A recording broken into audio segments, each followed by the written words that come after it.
اعوذ باللہ من الشیطان الرجیم بسم اللہ الرحمن الرحیم وَإِن مِّن شَيْءٍ إِلَّا يُسَبِّحُ بِحَمْدِهِ وَلَٰكِن لَّا تَفْقَهُونَ تَسْبِيحَهُمْ إِنَّهُ كَانَ حَلِيمًا غَفُورًا۔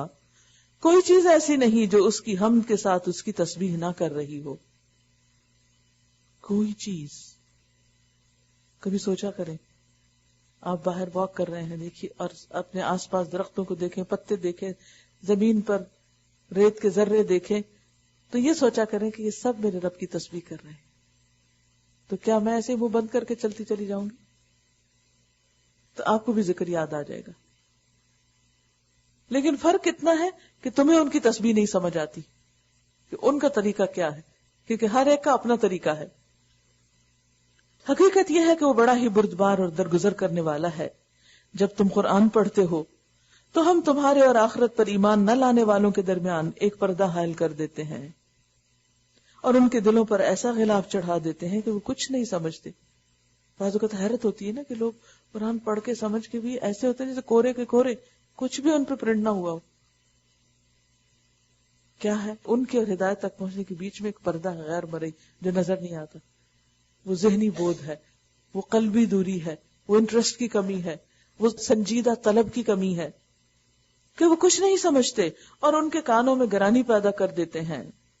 اور جب تم قرآن میں اپنے ایک ہی رب کا ذکر کرتے ہو تو وہ نفرت سے منہ موڑ لیتے ہیں، یعنی قرآن کے مضامین ان کو پسند نہیں، اس لیے ان کو بات سمجھ نہیں آتی۔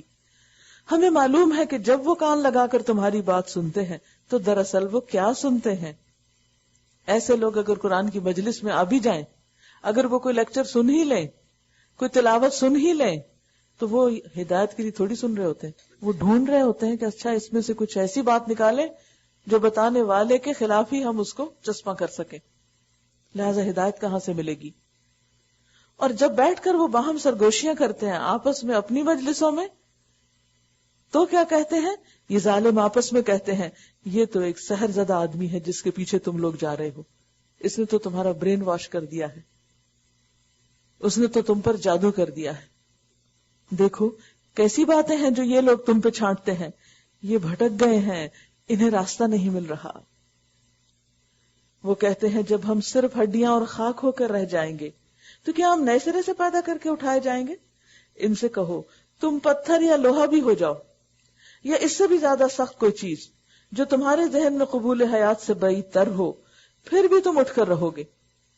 کچھ بھی بن جاؤ، اللہ تم میں روح ڈال دے گا، تمہیں اٹھنا ہوگا۔ وہ ضرور پوچھیں گے کون ہے وہ جو ہمیں پھر زندگی کی طرف پلٹا کر لائے گا؟ جواب میں کہو وہی جس نے تم کو پہلی بار پیدا کیا۔ کتنا سمپل جواب ہے، کتنی زبردست دلیل ہے۔ وہ سر ہلا ہلا کر پوچھیں گے اچھا تو یہ ہوگا کب؟ اچھا تم کہتے ہوگا تو پھر کب ہوگا؟ یعنی کہ مان جائے۔ پھر ایک اور سوال، تم کہو کیا عجب وہ وقت قریبی آ لگا۔ اسی لیے تو بتایا نہیں گیا، اگر بتا دیا جاتا پھر تم گنتے ابھی اتنے سال ہیں، فکر کی ضرورت نہیں۔ جس روز وہ تمہیں پکارے گا تو تم اس کی حمد کرتے ہوئے اس کی پکار کے جواب میں نکل آؤ گے، اور تمہارا گمان اس وقت یہ ہوگا کہ بس تھوڑی دیر ہی اس حالت میں پڑے رہے، یعنی مرنے کے بعد جب اٹھیں گے تو لگے گا ایسے ابھی سوئے تھے۔ وَقُلْ لِعِبَادِي يَقُولُوا الَّتِي هِيَ أَحْسَنُ إِنَّ الشَّيْطَانَ يَنزَغُ بَيْنَهُمْ۔ اور اے محمد صلی اللہ علیہ وسلم میرے بندوں سے کہہ دو کہ زبان سے وہ بات نکالا کریں جو بہترین ہو۔ یہ کس کے لیے؟ کس کے لیے یہ حکم؟ اللہ کا حکم ہے واقعی؟ اور اگر اللہ کا حکم آ جائے تو کیا کرنا چاہیے؟ ماننا چاہیے کہ نہیں ماننا چاہیے؟ ماننا چاہیے۔ مانیں گے تو کیا ہوگا؟ عبادت کا حق ادا ہوگا۔ نہیں مانیں گے تو کیا ہوگا؟ نافرمان لکھے جاؤ گے اور پکڑ ہوگی، کل پوچھ ہوگی۔ انسان اپنی زبانوں کی کمائی کی وجہ سے اوندے منہ جہنم میں گرائے جائیں گے۔ ایک حدیث کے مطابق اللہ سبحانہ وتعالی نبی صلی اللہ علیہ وسلم سے فرما رہے ہیں کہ آپ میرے بندوں سے کہیے، انہیں سمجھائیے کہ زبان سے وہ بات نکالا کریں جو بہترین ہو۔ یا احسن، پیچھے آپ نے پڑھا تھا وقولوا للناس حسنا، اور یہاں ہے احسن۔ حسنا بھی مبالغہ کا صیغہ ہے اور احسن بھی، کہ بات کرو تو بہترین ہی کرو۔ بہترین بات کیسی بات ہوتی؟ جو سچی ہو، عدل والی ہو، نرمی سے کہی گئی ہو، دلیل کے ساتھ کہی گئی ہو، دوسرے کے فائدے کی ہو، دوسرے کے دل پر گراں نہ گزرے، کیونکہ زبان کی ذرا سی بے اعتدالی سے انسان سخت نقصان اٹھاتا ہے، اور شیطان ایسے موقعوں سے خوب فائدہ اٹھاتا ہے. ان الشیطان ینزغ بینہم، بے شک یہ شیطان ہے جو انسانوں کے درمیان فساد ڈلوانے کی کوشش کرتا ہے. آپ نے دیکھا ہوگا کہ بعض اوقات آپ صرف کسی کو اشارے سے بھی کسی چیز سے منع کر دیتے ہیں اور وہ اس کو برا لگ جاتا ہے، اسی کو ایشو بنا لیتا ہے کہ آج کے بعد اس شخص سے ملنا ہی نہیں، اس سے بات ہی نہیں کرنی. لڑ جھگڑ بیٹھتے ہیں، کٹی کر دیتے ہیں، ناراض ہو جاتے ہیں، دنوں ناراض رہتے ہیں. شروع کہاں سے ہوا؟ ایک چھوٹی سی بات سے. تو انسان کہتا ہے میں نے کیا ہے؟ بس ایک چھوٹی سی بات ہی تو تھی. جی ہاں وہ چھوٹی سی تھی، لیکن تمہاری نظر میں چھوٹی تھی، اللہ کی نظر میں بہت بڑی تھی. اور پھر اسی چھوٹی بات سے شیطان نے اپنا کام کر لیا. اگر صرف ایک یہ اصول ہم یاد رکھیں تو بہت سی خرابیوں اور مشکلات سے بچ جائیں. آپ نے دیکھو گا ہمارے وقت کا ایک بڑا حصہ کس میں ضائع ہوتا ہے؟ صرف کلیریفیکیشن دینے میں. میرا یہ مطلب نہیں تھا، میں نے یہ اس لیے نہیں کہا تھا، میں نے یہ نہیں کہا، میں نے یہ نہیں کہا، میں نے تو کہا ہی نہیں. صفائیاں پیش کرتے رہتے ہیں. یہ ضرورت کیوں پیش آتی ہے؟ کیونکہ پہلے مرحلے پر اپنی گفتگو کو کنٹرول نہیں رکھتے. وہاں ہم جذباتی ہو جاتے ہیں، غصے میں آ جاتے ہیں، بدتمیزی سے بات کرتے ہیں، پھر ریگریٹ کرتے ہیں، پھر سوری کرنے میں لگے رہتے ہیں، پھر اسی میں الجھے رہتے ہیں، پھر دوسرا مانتا نہیں، پھر ہم اس کی برائی کسی اور سے جا کے کرنے لگتے ہیں، اس کو بھی ساتھ گناہ میں انوالو کر لیتے ہیں. پھر ایک پورا وشیس سرکل چل پڑتا ہے اور کہیں اینڈ ہونے کو نہیں آتا. اور جو کرنے کے کام ہوتے ہیں پروڈکٹیوٹی ساری کی ساری غارت ہو کے رہ جاتی، ڈھیر ہو جاتی، کیونکہ فضول باتوں میں پڑ گئے. شروع کس نے کی تھی؟ اس نے جس نے بے احتیاطی سے بات کی تھی، اعتدال سے ہٹی ہوئی بات کی تھی. تو ہمارا ازلی اور ابدی دشمن جو ہے وہ اس طریقے سے فساد پھیلاتا ہے. اور خصوصاً اگر آپ دین کا کام کر رہے ہو اس وقت تو اپنے لہجے اور اپنے انداز اور اپنی گفتگو پر اور زیادہ چیک رکھنے کی ضرورت ہے، کیونکہ کیا کرا ہے سارا کام بگڑ سکتا ہے. اب دیکھیں کہ آپ سخت محنت کرتے ہیں، تھکتے ہیں، لیکن ایک تھوڑی سی بات سخت کر جاتے ہیں تو آپ کی ساری قدردانی دوسرے کے دل سے اتر جاتی ہے. کیونکہ دوسرا ڈسٹرب ہوتا ہے تو پھر آپ خود بھی ڈسٹرب ہوتے ہیں. جب آپ ڈسٹرب ہوتے ہیں تو اپنی ڈسٹربنس دور کرنے کے لیے آپ کوئی اور مزید کام خراب کرتے ہیں، اور زیادہ فرسٹریٹ ہوتے ہیں، اور زیادہ سخت باتیں کرنے لگتے ہیں کہ شاید اس طرح معاملہ حل ہو جائے، حالانکہ وہ اور بگڑنا شروع ہو جاتا ہے. تو اس لیے اگر آپ یہ سیکھ لیں، اور روزہ جو ہے وہ کیا ہے دراصل؟ صبر کا نام، تقویٰ. تقویٰ آپ کو بتائے گا، فوراً لائٹ ڈالے گا. تقویٰ اندر کی روشنی فوراً لائٹ ڈالے گا، یہ جو آپ کہنے جا رہے ہیں یہ ٹھیک ہے یا نہیں. کوئی اور آپ کو نہیں بتا سکتا. آپ بول کے ریکارڈ کر کے بھی کسی کو سنا دینا کہ میں نے ٹھیک کہا تھا یا نہیں. کیونکہ کئی دفعہ ہم سے غلطی ہوتی ہے نا، ضمیر کو چوکے لگانے لگتا ہے، پھر ہم کسی سے پوچھتے ہیں میں نے ٹھیک ہی کہا تھا نا. دوسرا اگر کہہ بھی دے ٹھیک کہا تھا تو وہ بھی ضمیر تو بتاتا نا کہ ٹھیک نہیں کہا تھا. تو بہتر یہ ہے کہ انسان ایسے میں بہت محتاط رہے. صبر کا مہینہ، برداشت، کنٹرول. اب دیکھیے کہ اگر کوئی گالیاں دے رہا ہو اور آپ مسکرا رہے ہیں تو اس سے بڑی کوئی بہادری ہے ہی نہیں. بہت بڑی بہادری ہے. آپ کو اپنے اوپر اگر کنٹرول آ گیا تو آپ ہر ایک کو کنٹرول کر سکتے ہیں. اور جو خود کو کنٹرول نہیں کر سکتا وہ کسی دوسرے سے بات بھی نہیں منوا سکتا. مثلا ہم کہتے ہیں بچے ہماری سنتے ہی نہیں. اکثر مائیں رونا روتی، بچے نہیں سنتے، بچے نہیں سنتے. کبھی سوچا کیوں نہیں سنتے؟ وجہ کیا ہے؟ ہمارے کہنے کا انداز درست نہیں. ہم یا تو الزامی انداز میں بات کرتے. الزامی انداز کیا ہوتا ہے؟ Blaming attitude. یا تنزیہ انداز میں بات کرتے ہیں، یا پھر ڈیفینسو ہو کے بات کرتے ہیں. یہ ساری چیزیں دوسروں کو اریٹیٹ کرتی ہیں اور نتیجہ کیا ہوتا ہے کہ دوسرا شخص ہم سے بھاگتا ہے. تو ہمیں خود اپنے رویوں اور طریقوں پر غور کرنا ہوگا. اور خصوصاً رمضان اس چیز کی پریکٹس کا نام ہے، کیونکہ من لم یدع قول الزور والعمل به فلیس للہ حاجۃ ان یدع طعامہ وشرابہ. جو روزہ رکھ کے جھوٹ بولنا اور اس پہ عمل کرنا نہ چھوڑے، اللہ کو کوئی حاجت نہیں کہ وہ اپنے کھانا پینا چھوڑے. کم من صائم لیس لہ من صیامہ الا الظمأ. کتنے ہی روزہ دار ایسے ہیں جن کو اپنے روزے سے سوائے پیاس کے کچھ بھی حاصل نہیں ہوتا، وَكَمْ مِنْ قَائِمٍ لَيْسَ لَهُ مِنْ قِيَامِهِ إِلَّا السَّهْرُ، اور کتنے ہی قیام اللیل کرنے والے ایسے ہیں جن کو سارا قرآن سن کے بھی سوائے رات جاگنے کے کچھ حاصل نہیں ہوتا، کوئی فائدہ نہیں ان کو قطرے برابر، کیونکہ ان کا عمل ہی تبدیل نہیں ہوا، ان کا اخلاق ہی بہتر نہیں ہوا، ان کا انداز ہی درست نہیں ہوا، نہ دن کے روزے سے تقویٰ ہوا، نہ رات کے قرآن سننے سے کوئی اصلاح ہوئی، جیسے تھے پہلے رمضان کے ویسے ہی بعد میں. اور اسی لیے تو سالوں سال سے روزے آتے اور جاتے ہیں اور ہم وہیں کے وہیں کھڑے ہوتے ہیں. تو اس میں اپنے ساتھ عہد کرنا ہوگا، اپنے آپ کو دن بھر کے لیے روز ایک ٹارگٹ رکھ لیا کریں کہ آج میں نے کسی سے سخت بات نہیں کرنی، اور اگر کسی وجہ سے آپ کر چکے تو پھر اپنے آپ کو کوئی سزا دیں، صدقہ کریں یا کوئی اپنی پسندیدہ چیز کھانا چھوڑیں یا کچھ بھی کریں. جب تک آپ اپنے اوپر ورک آؤٹ نہیں کریں گے، خود کے خود ایکسرسائز نہیں کریں گے، بات نہیں بنے گی. یہ آپ کو خود ہی اپنے لیے کرنا ہوگا. اپنا چیک خود رکھیں، خود حساب رکھیں، خود کو خود سزا دیں، اور اگر آپ پاس ہو جائیں تو پھر انعام بھی دے دیں، شاباش بھی دے دیں. ربکم اعلم بکم، اپنی کتنی صفائیاں پیش کرو گے، کتنی تعریفیں کرو گے، تمہارا رب تم کو خوب جانتا ہے.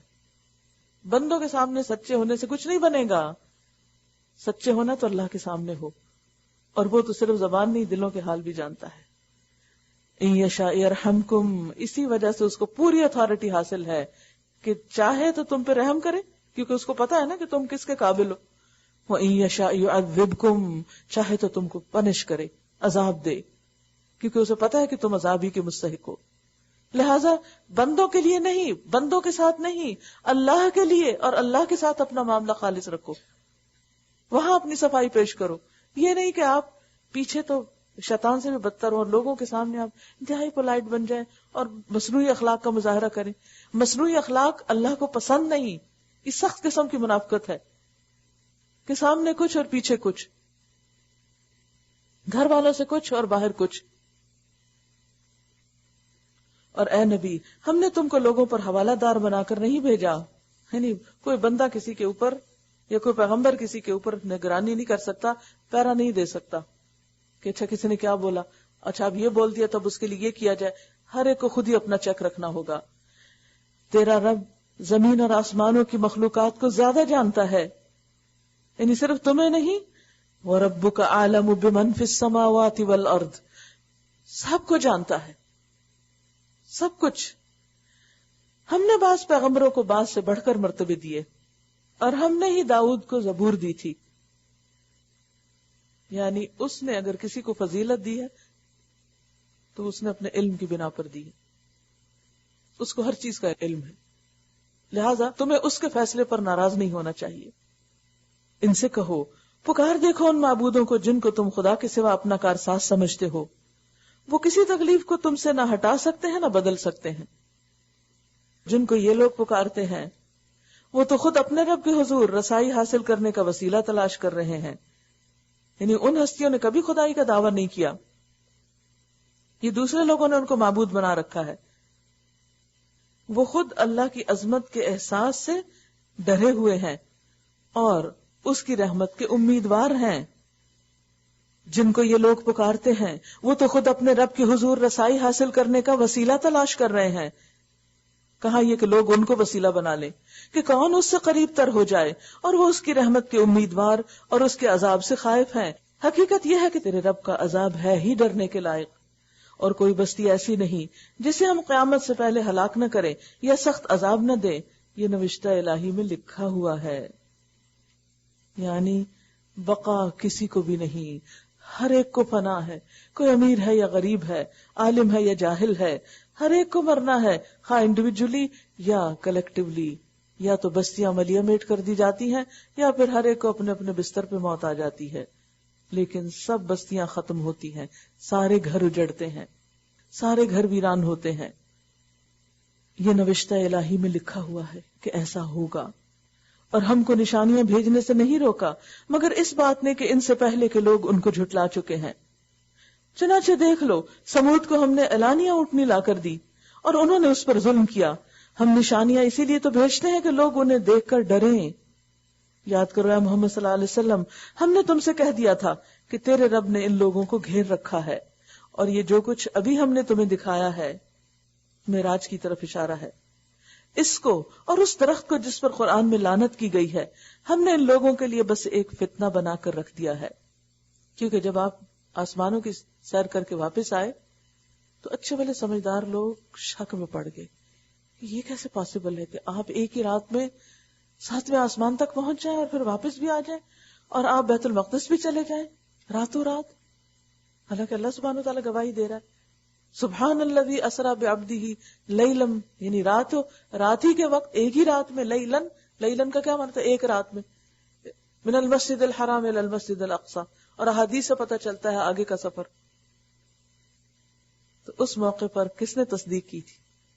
ابو بکر صدیق نے، بغیر کسی شک کے کہ تم اس میں حیران ہو رہے ہو، حالانکہ وہ تمہیں روز آسمان کی خبریں لا کے دیتا ہے، یعنی وحی آتی ہے اس کے پاس. یعنی یہاں تو یہ خود گئے ہیں، روز ان کے پاس وحی آتی. اور اس درخت کو اشارہ ہے زقوم کی طرف، کیکٹس، جس پر قرآن میں لعنت کی گئی ہے. ہم نے ان لوگوں کے لیے بس فتنہ بنا رکھا کیونکہ اس درخت کا بھی یہ مذاق اڑاتے تھے کہ آگ میں کیسے درخت اگ سکتا ہے. ہم انہیں تنبیہ پر تنبیہ کیے جا رہے ہیں، وارن کیے جا رہے ہیں، مگر ہر تنبیہ ان کی سرکشی ہی میں اضافہ کرتی جا رہی ہے. اور یاد کرو جب کہ ہم نے ملائکہ سے کہا تھا کہ آدم کو سجدہ کرو تو سب نے سجدہ کیا مگر ابلیس نے نہ کیا. اس نے کہا کہ میں اس کو سجدہ کروں جسے تو نے مٹی سے بنایا. پھر وہ بولا دیکھ تو صحیح، کیا یہ اس قابل تھا کہ تو نے اسے مجھ پر فضیلت دی؟ اصل مصیبت یہ تھی ابلیس کی، اور ابلیس کے اثر میں ہر اس انسان کی یہ مصیبت ہے جسے اپنے سے آگے کوئی دوسرا آگے جاتا اچھا نہیں لگتا. وہ کسی بھی انسان کے بارے میں سنتا ہے کہ وہ اس سے بڑھ کر کوئی کام کرنے لگا تو اس کا دل غمگین ہو جاتا ہے کہ اچھا اب یہ مجھ سے آگے چلا جائے گا. یہ سراسر شیطانی وسوسہ اور شیطانی خیال ہوتا ہے. ابلیس نے تو بول کے کہہ دیا تھا نا، اور ہم لوگ بولتے نہیں لیکن اپنے ایٹیٹیوڈ سے خوب ظاہر کرتے ہیں کہ ہمیں کسی کی ترقی، کسی کی بڑائی، کسی کی قابلیت ہمیں پسند نہیں، اور ہمیں کوئی ایسا بندہ پسند نہیں جو ہماری تعریف نہ کرے.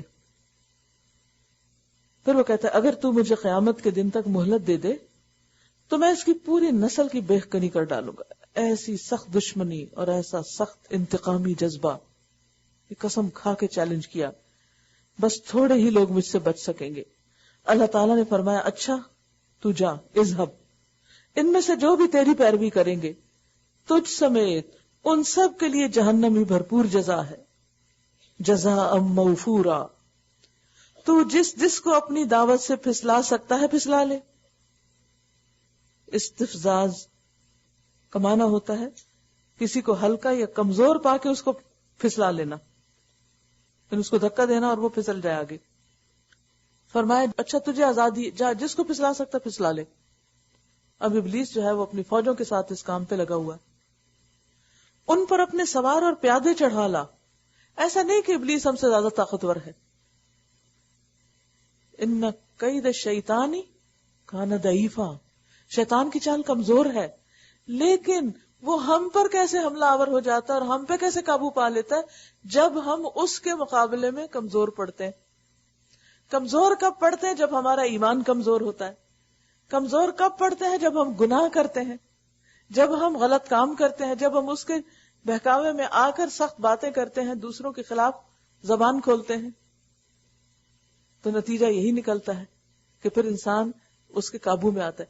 یعنی وہ ایک چھوٹا سا وسوسہ ڈالتا ہے آپ کے دل میں، اور آپ اس کے اوپر اگر اس کو جھٹک دیں تو وہ پھر چلا جاتا ہے. اللہ کو یاد کر لیں، اذا ذکر اللہ خنسا، شیطان پیچھے ہٹ جاتا ہے. اچھا جو ہی ذکر چھوڑ دے پھر آ جاتا ہے، پھر دل میں ڈالنے لگتا ہے، پھر آپ اس کو بگاتے پھر آ جاتا ہے. اس نے تو سارا دن یہی کرنا ہے، اس نے تو بار بار آنا ہے. خناس الذی یوسوس فی صدور الناس، جو پار پلٹ کے آتا ہے اور دلوں میں وسوسے ڈالتا رہتا ہے. اب کیا ہوتا ہے کہ جب تک آپ کے اندر ایمان ہوتا ہے، تقوی ہوتا ہے، صبر اور برداشت ہوتا ہے، بہترین اخلاق ہوتا ہے، وہ آپ پر قابو پا ہی نہیں سکتا. آپ اس کے مقابلے میں طاقتور ہوتے ہیں اور وہ کمزور ہوتا ہے. لیکن جب آپ اس کی بات تھوڑی سی بھی مان لیتے ہیں نا، تھوڑی سی بھی اس کی مرضی کے مطابق کوئی چیز کر دیتے ہیں، تو پھر وہ آپ پر اپنی گرفت پکی کر لیتا ہے. تھوڑی اور مانتے تو اور آپ کو گریب کر لیتا ہے, اور کر لیتے ہیں تو اپنے اور جو لشکر لاتے ہیں ان کے ساتھ آپ کو اپنی رسیوں میں باندھ لیتا ہے, اور پھر جدھر چاہتا ہے آپ کو پپٹ کی طرح گھماتا اور خوش ہوتا اور کھیلتا, اور انسان بہکا چلا جاتا ہے اور ایک کے اوپر ایک فساد اور غلط کام کر رہا ہوتا ہے اور پوری طرح شیطان کا آلہ کار بنا ہوتا ہے, لیکن اس کو احساس بھی نہیں ہوتا. کیونکہ آپ نے دیکھو کہ جب ایک دفعہ غلط رستہ لے لیتے ہیں نا, پھر کیا ہوتا ہے, پھر آپ ادھر ہی چلے جاتے ہیں. پھر آپ کہتے ہیں اچھا آگے جا کے کوئی اور رستہ دیکھ لوں گی تو مڑ جاؤں گی, پیچھے میں نے بھی نہیں جانا. پھر انا کا مسئلہ بھی ہو جاتا ہے کہ ایک دفعہ نہ کر دی تو اب نہ ہی ہے, اب ہاں نہیں کرنی, چاہے عقل کتنی دفعہ بتائے, دین کتنی دفعہ بتائے کہ یہ تمہاری نہ غلط ہے, لیکن کون اس ہٹ سے نکلے, اس انا سے کون باز آئے. اسی لیے اللہ تعالیٰ کو توبہ بہت پسند ہے کہ انسان جب ریئلائز کر لیتا ہے کہ آئی واز رانگ اور وہ کہہ دیتا ہے تو اللہ تعالیٰ اس کو معاف کر دیتا ہے, واش آؤٹ کر دیتا ہے اس کا پچھلا گناہ. بہرحال تو اللہ تعالیٰ نے اس کو خوب خوب آزادی دی. ان پر اپنے سوار اور پیادے چڑھا لا, یعنی شیطان یوں لگتا ہے جیسے کوئی ڈاکو ہو جس کے ساتھ پوری فوج ہے اور وہ لوٹنے چلی ہوئی ہے ابن آدم کی دولت کو. مال اور اولاد میں ان کے ساتھ ساجھا لگا, کیونکہ انسان مال اور اولاد کے معاملے میں بڑا کمزور ہے.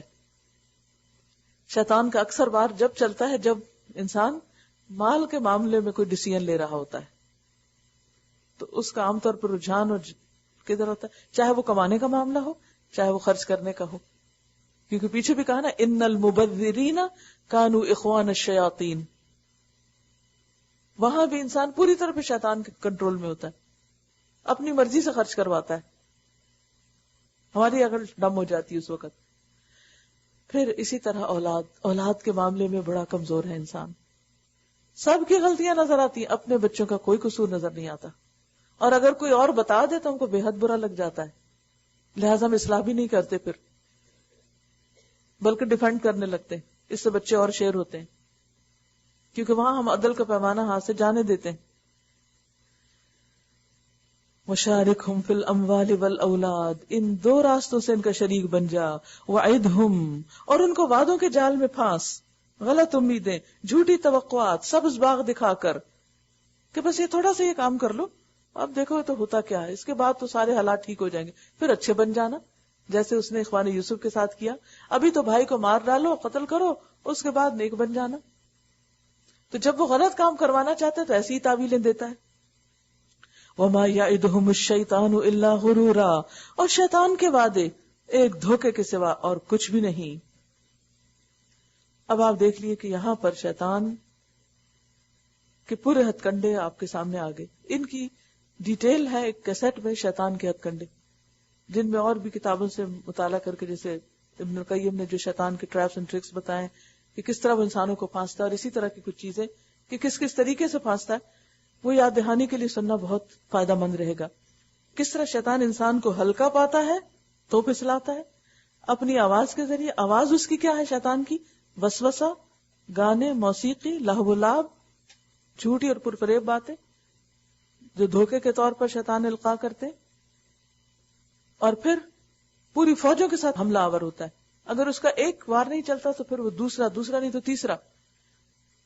انسان کو پہلے شرک میں مبتلا کرتا ہے, اگر اس سے بچے تو کفر میں, پھر منافقت, پھر یعنی ایک کے بعد ایک چیز, وہ باز نہیں آتا, مرتے دم تک وہ انسان کے پیچھے. اور پھر آپ دیکھیے اکیلا نہیں, فوجوں کے ساتھ حملہ آور ہے. اس سے بہت اہم بات پتہ چلتی ہے, اور وہ یہ کہ بعض اوقات ہم اکیلے نہیں شیطان کا مقابلہ کر سکتے. کیا کرنا ہوگا پھر؟ وہی مانگنا ہوگا جو یوسف علیہ السلام نے مانگا تھا, وَأَلْحِقْنِي بِالصَّالِحِينَ, مجھے نیک لوگوں کا ساتھ دے, مجھے اچھی کمپنی دے, اچھا ماحول دے, کیونکہ اچھی کمپنی اور اچھا ماحول شیطان اس سے ڈرتا ہے. وہ اپنی فوجیں لاتا ہے, لیکن جب دیکھتا ہے کہ سامنے اس سے بڑی فوج ہے اور یہ سب ایک دوسرے کو تھامے ہوئے ہیں وَتَوَاصَوْا بِالْحَقِّ اور وَتَوَاصَوْا بِالصَّبْرِ کے ساتھ, تو پھر وہ مایوس ہوتا ہے, پھر وہ نہیں پھسلا سکتا. تو ہم سب کو بھی کچھ عبادتیں اکیلے کرنی ہے, لیکن کچھ کام مل جل کے کرنے, as a community, as a society. کیونکہ جب مل کے کام کریں گے ایک دوسرے کو اسٹرینتھ ملے گی, سپورٹ ملے گی, اور انسانوں کی بھلائی اور فائدے کے کام زیادہ ہوں گے. لیکن جب ٹوٹیں گے، بکھریں گے، الگ الگ ہو جائیں گے تو شیطان آ کے پورا قابو پا لے گا. وہ کوئی نیک کام کروانا تو دور کی بات، جو آپ نے تھوڑا بہت قرآن پڑھ رکھا ہے وہ بھی بلوا دے گا، اس میں بھی پیچھے لے جائے گا. اور خیر کا جو موقع، جو فورم آپ کو ملا ہوا ہے، جب وہ نہیں باقی رہے گا تو پھر آپ اکیلے وہ نہیں کر سکیں گے. تو اسی لیے ید اللہ فوق الجماع، جماعت پہ اللہ کا ہاتھ ہوتا ہے. رحمت کے فرشتے ڈھانپ لیتے ہیں، سکینت اترتی ہے، ایک دوسرے سے ایمان کی لہریں آتی ہیں اور انسان کی قوت میں اضافہ ہوتا ہے. اور یہی آپ اگر شیطانی کمپنی میں چلے جائیں، ایسے لوگوں کی مجلس میں سے بیٹھے ہوں جو خوب مذاق اڑا رہے ہیں لوگوں کا، غیبت کر رہے ہیں، جھوٹ بول رہے ہیں، دھوکہ دے رہے ہیں اور غلط کام کر رہے ہیں، تو ان میں بیٹھ کے لازماً آپ اور کچھ نہیں تو کم از کم ان کے ساتھ ہنسی دیں گے، ان کے ساتھ ہاں میں ہاں ہی ملا دیں گے، اور کچھ وہاں سے گندگی کے اثرات لے کے ساتھ ہی آ جائیں گے کہ آپ بھی پھر اسی ڈگر پہ چل پڑے. اور ایک حقیقت ہے کہ شیطان انسان کے لیے ایسی گندی مجلسیں بڑی خوشنما بنا کے دکھاتا ہے. یہی اس کا سبز باغ دکھانا ہے. یہی ہے نا کہ وعدہم وما یعدہم الشیطان الا غرورا، کہ ایسی مجلسوں میں اس طرح کی باتیں ہوتی جس میں انسان سمجھتا ہے کہ میں نے بہت کچھ اچیو کیا ہے، لیکن اور پھر آپ دیکھیے جب بھی انسان کو غلط کام کر رہا تھا نا تو ساتھ ہی کہہ رہا تھا کہ اچھا ابھی میں ذرا یہ کر لوں نا، کیونکہ اس کے کرنے سے یہ اور یہ فائدہ، پھر اس کے بعد اس سے نکل کے توبہ کر کے کچھ اور کر لوں گا. یہاں بھی تو میں کچھ سیکھ ہی رہا ہوں نا.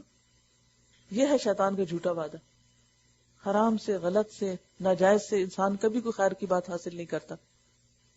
بہت سے لوگ کہتے ہیں نا کہ اچھا ہم فلاں مووی دیکھ لیتے ہیں، اس میں بڑی نصیحت کی بات ہوتی ہے، لیکن آپ نے دیکھا ہوگا کہ اس ایک نصیحت کی بات کے ساتھ کس قدر خرابیاں لگی ہوتی ہیں اول سے آخر تک. تو اگر آپ ان ساری خرابیوں سے بچ جائیں تو میں ہمیشہ لوگوں کو کہتی ہوں کہ وہ قرآن پڑھ لیا آپ نے اور اس سے آپ کو نصیحت نہیں ملی کہ آپ کو نصیحت کے لیے ایسی چیز کی ضرورت پڑ رہی ہے. ان عبادی، بے شک میرے بندے، میرے چنے ہوئے بندے، لیس لک علیہم سلطان، میرے بندوں پر تجھے کوئی زور نہ ہوگا، کوئی تمہیں ان پر اقتدار نہ ہوگا، ان پہ تم قابو نہیں پا سکتے کیونکہ وہ تمہارے مقابلے میں اپنے ایمان کی بنا پر مضبوط ہیں. وَكَفَى بِرَبِّكَ وَكِيلًا، اور توکل کے لیے تیرا رب کافی ہے. تمہارا حقیقی رب تو وہ ہے جو سمندر میں تمہاری کشتی چلاتا ہے تاکہ تم اس کا فضل تلاش کرو. حقیقت یہ ہے کہ وہ تمہارے حال پر نہایت مہربان ہے. جب سمندر میں تم پر مصیبت آتی ہے تو اس ایک کے سوا تم جن دوسروں کو پکارا کرتے ہو سب گم ہو جاتے ہیں، مگر جب وہ تم کو بچا کر خشکی پر پہنچا دیتا ہے تو تم اس سے منہ موڑ جاتے ہو. انسان واقعی بڑا ناشکرا ہے. اچھا تو کیا تم اس بات سے بالکل بے خوف ہو کہ خدا کبھی خشکی پر ہی تم کو زمین میں دھسا دے؟ تم سمجھتے ہو خشکی پہ آ گئے ہو، پانی نہیں ہے یہاں تو تم محفوظ ہو گئے ہو. اللہ چاہے تو اس زمین کو دھسا دے یا تم پر پتھراؤ کرنے والی آندھی بھیج دے اور تم اس سے بچانے والا کوئی حمایتی نہ پاؤ گے. اور کیا تمہیں اس کا کوئی اندیشہ نہیں کہ خدا پھر کسی وقت سمندر میں تم کو دوبارہ لے جائے اور تمہاری ناشکری کے بدلے تم پر سخت طوفانی ہوا بھیج کر تمہیں غرق کر دے، اور تم کو ایسا کوئی نہ ملے جو اس سے تمہارے اس انجام کی پوچھ گچھ کر سکے. یہ تو ہماری عنایت ہے کہ ہم نے بنی آدم کو بزرگی دی اور انہیں خشکی اور تری میں سواریاں عطا کی اور ان کو پاکیزہ چیزوں سے رزق دیا اور اپنی بہت سی مخلوقات پر نمایاں فوقیت بخشی. پھر خیال کرو اس دن کا جب کہ ہم ہر انسانی گروہ کو اس کے پیشوا کے ساتھ بلائیں گے. دنیا میں بھی انسان کا کوئی نہ کوئی لیڈر، کوئی بڑا ہوتا ہے کہ جس کو وہ فالو کر رہا ہوتا ہے. قیامت کے دن بھی انسان انہی کے ساتھ اٹھایا جائے گا. اس وقت جن لوگوں کو ان کا نام اعمال سیدھے ہاتھ میں دیا گیا وہ اپنا کارنامہ پڑھیں گے اور ان پر ذرا برابر ظلم نہ ہوگا.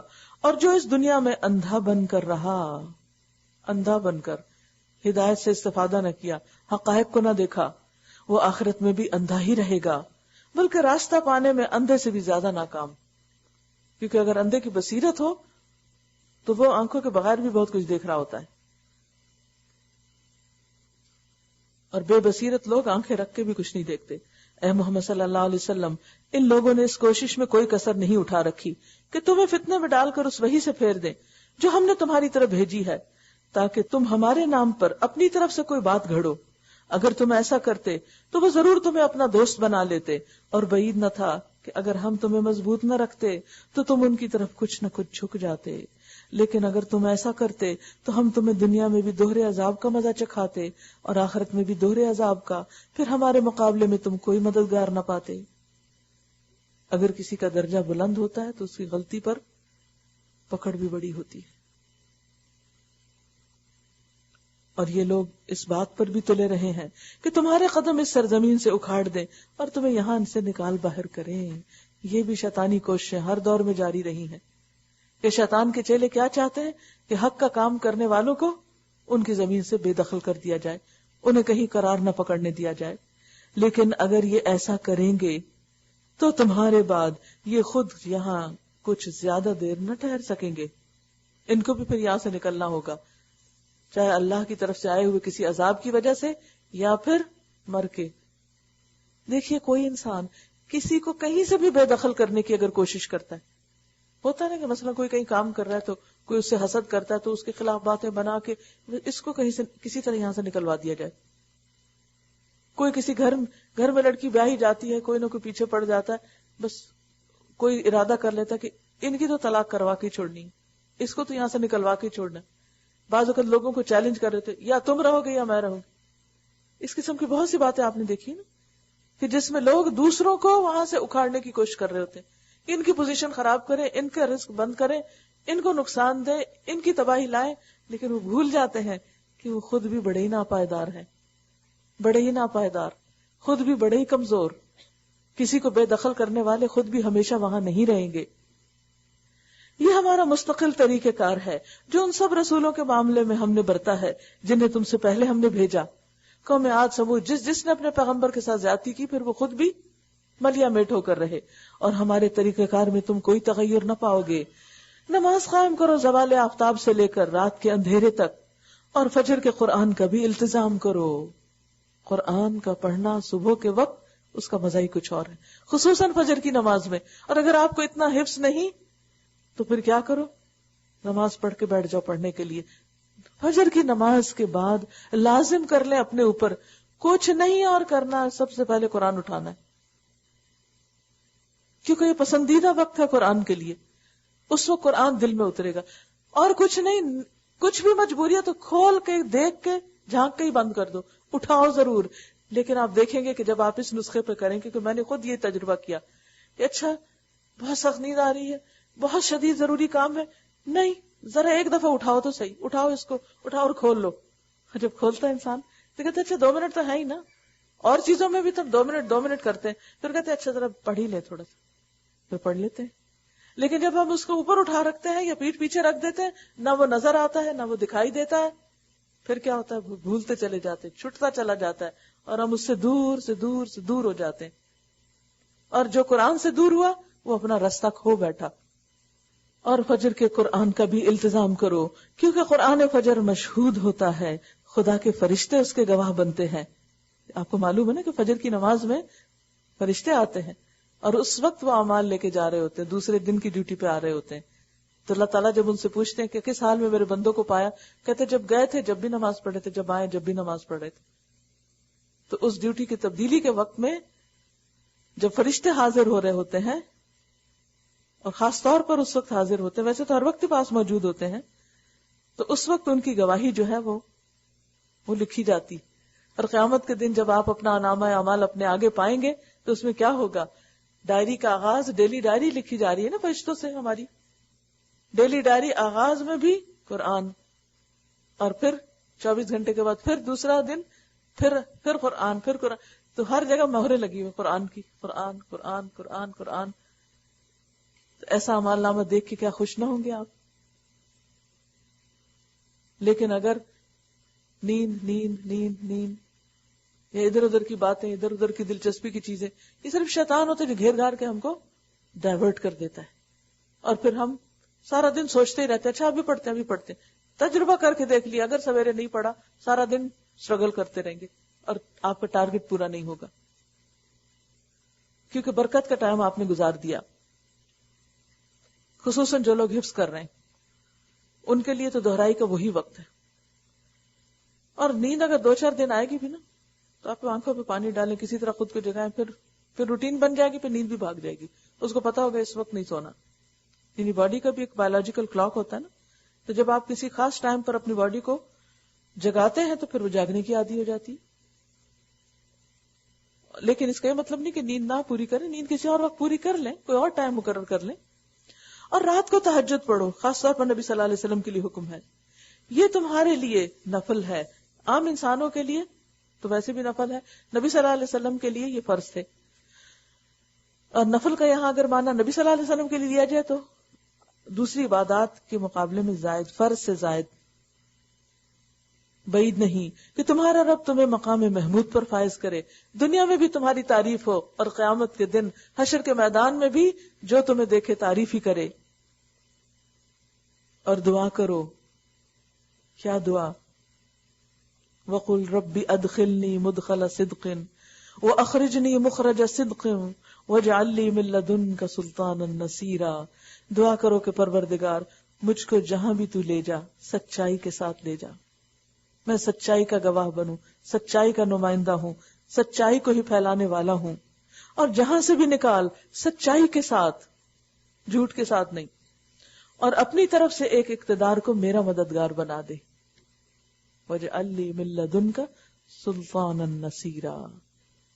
میں تو کمزور ہوں. اس میں دراصل بندہ اپنی عاجزی کا اظہار کر رہا ہے کہ اچھا کام کروائے گا تو ہی کرائے گا، انجام بخیر ہوگا تو تیرے کرنے سے، نیکیوں کے قابل ہوں گے تو تیری ہی وجہ سے، اور انسانوں میں سے بھی کوئی مدد کرے گا تو ہی ان کے دل میں ڈالے گا، تیری ہی وجہ سے ہوگا. اور سلطان کا لفظ جو ہے یہ صرف اقتدار کے لیے نہیں، مال کے لیے بھی آتا ہے، علم کے لیے بھی آتا ہے، انسانوں کے لیے بھی آتا ہے. وَقُلْ جَاءَ الْحَقُّ وَزَهَقَ الْبَاطِلُ إِنَّ الْبَاطِلَ كَانَ زَهُوقًا.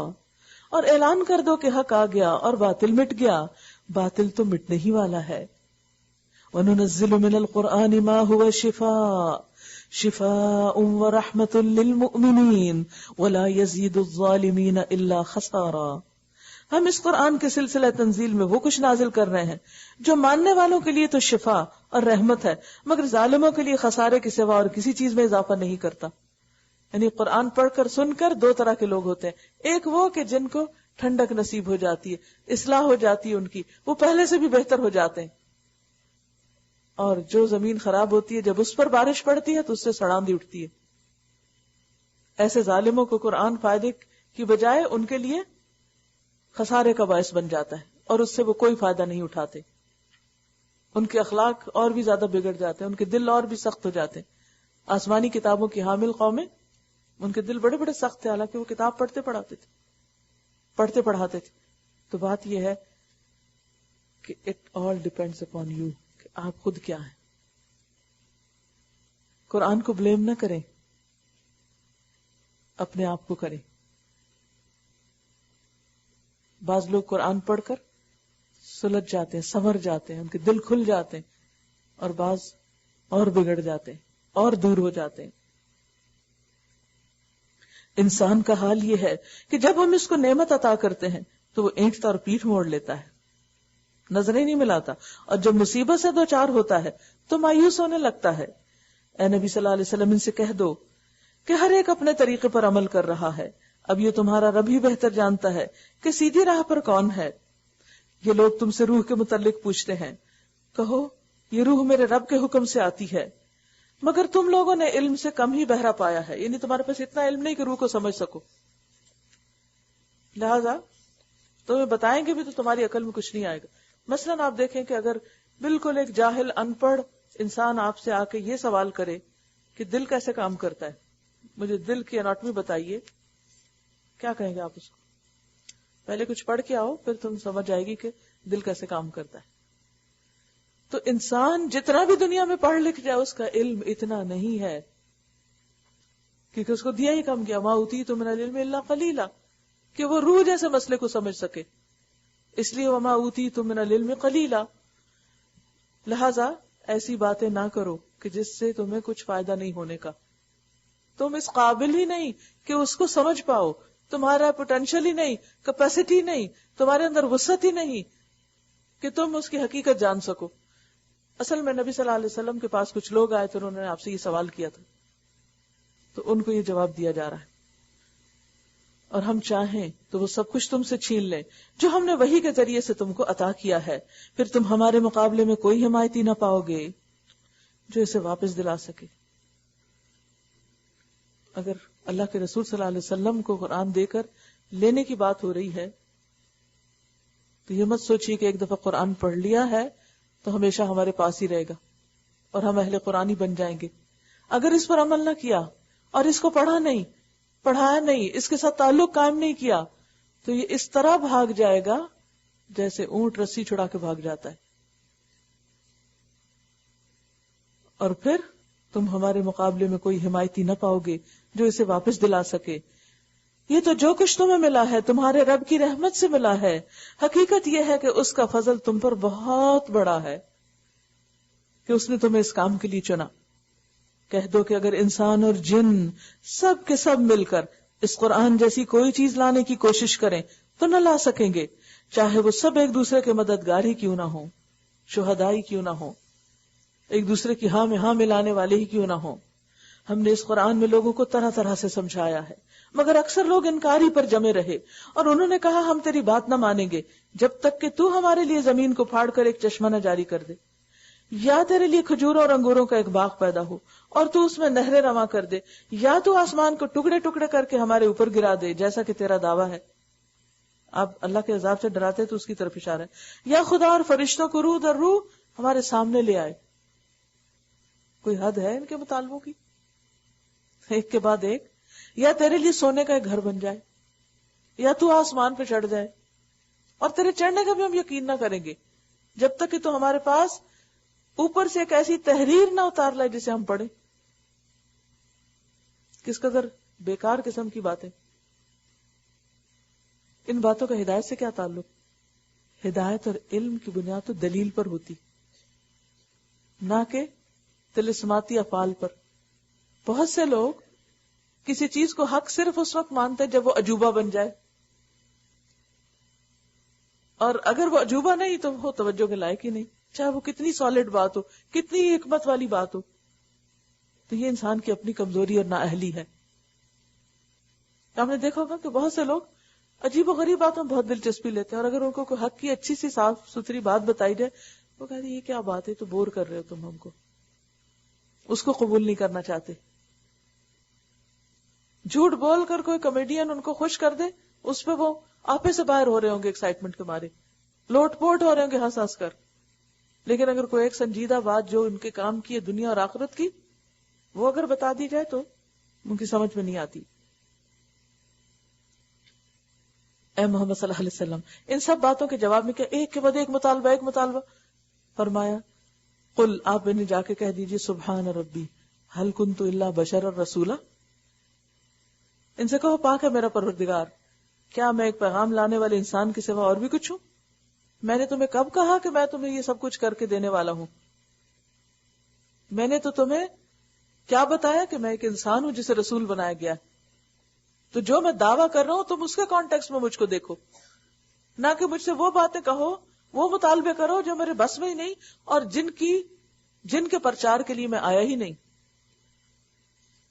یعنی یا تو آپ کلیم کرتے نا کہ میں ایسا بھی کر سکتا ہوں، میں ویسا بھی کر سکتا ہوں، میں آسمان کے تارے بھی توڑ کے لا کے دے سکتا ہوں تم کو، جیسے جھوٹے کئی لوگ وعدے کرتے نا محبتوں کے دعووں میں، پھر کہ آسمان کے تارے توڑ کے لا دیں گے آپ کے لیے، تو حالانکہ کرنا کرانا کچھ نہیں ہوتا۔ تو نبی صلی اللہ علیہ وسلم نے تو ایسا کوئی دعویٰ بھی نہیں کیا تھا کہ ہم تمہارے لیے تارے توڑ کے لائیں گے، کہ ان سے اب کہیں کہ جب تک تارے نہیں لاتے ہم تمہیں نہیں مانتے۔ آپ نے کہا میں تو ایک رسول ہوں، پیغام لایا ہوں، پیغام کو سنو۔